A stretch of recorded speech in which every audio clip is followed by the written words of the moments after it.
بسم اللہ الرحمن الرحیم۔ شروع اللہ پاک کے بابرکت نام سے جو بڑا مہربان نہایت رحم کرنے والا ہے۔ ایم کے این سپیکس کے معزز خواتین و حضرات، السلام علیکم۔ محترم ناظرین گرامی، یہ بات ہمارے یہاں بہت عام ہو گئی ہے کہ اللہ تعالیٰ بہت رحیم اور کریم ہے، وہ ہمیں معاف کر دے گا۔ ہم نمازیں نہ پڑھیں، اللہ تعالیٰ بہت غفور و رحیم ہے، وہ معاف کر دے گا۔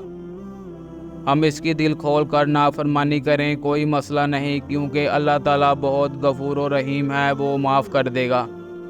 ہم صبح سے لے کر شام تک گناہ کرتے ہیں جو اللہ تعالیٰ کی ناراضگی کا سبب بنتا ہے، لیکن شیطان ہمیں اسی دھوکے میں ڈالتا ہے کہ اللہ تعالیٰ غفور و رحیم ہے، وہ ہمیں معاف کر دے گا۔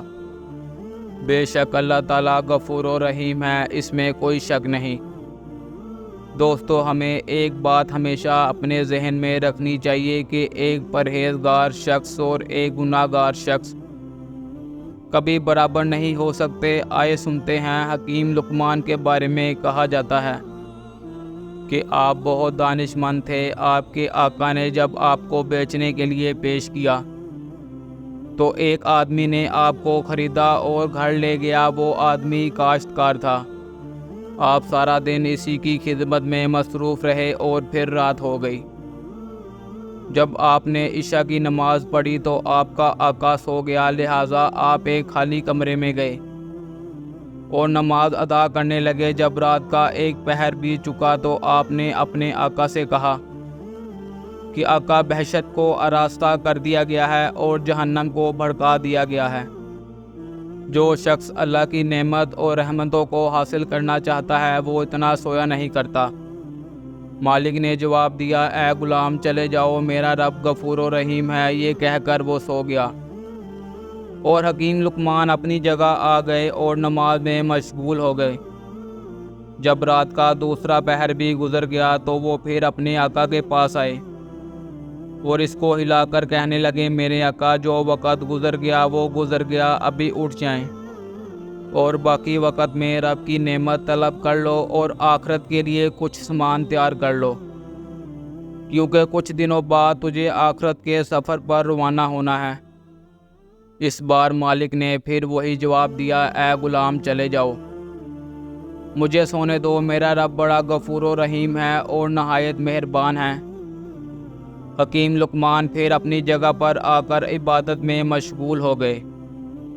رات کا تیسرا پہر بھی بیت گیا اور صبح ہونے کے قریب ہو گئی تو آپ پھر اپنے آقا کے پاس گئے اور پھر کہا، آقا، اب تو پرندے بھی اپنے گھونسلوں سے نکل کر اللہ کے ذکر میں مشغول ہو گئے ہیں۔ بیابانوں میں جنگلی درندے بھی اپنے ٹھکانوں کو چھوڑ کر اللہ تعالیٰ کی حمد و ثنا میں مصروف ہو گئے ہیں۔ اب آپ بھی اپنے رب سے جو مانگنا چاہتے ہیں، یہ بہتر وقت ہے۔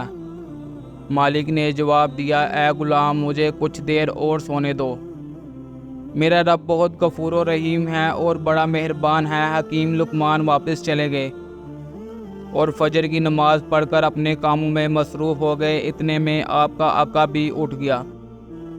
اس نے آپ کو 10 کلو جو دیے اور کہا کہ جاؤ، اس کو زمین میں کاشت کر دو۔ حکیم لقمان جو لے کر اپنے پڑوسی کے پاس گئے، جو اس کو دے دیے اور اس کے بدلے میں باجرہ لے لیا اور زمین میں باجرہ کاشت کر دیا۔ کچھ دنوں کے بعد باجرہ اگ آیا۔ ایک دن حکیم لقمان اور اس کا آقا زمین پر چکر لگا رہے تھے۔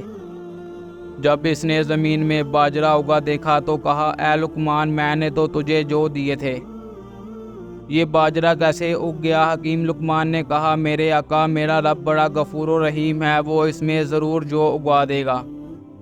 مالک نے کہا، تو نے تو ٹھیک کہا ہے، لیکن جب تو باجرہ بوئے گا تو اس میں سے جو کیسے نکلے گا؟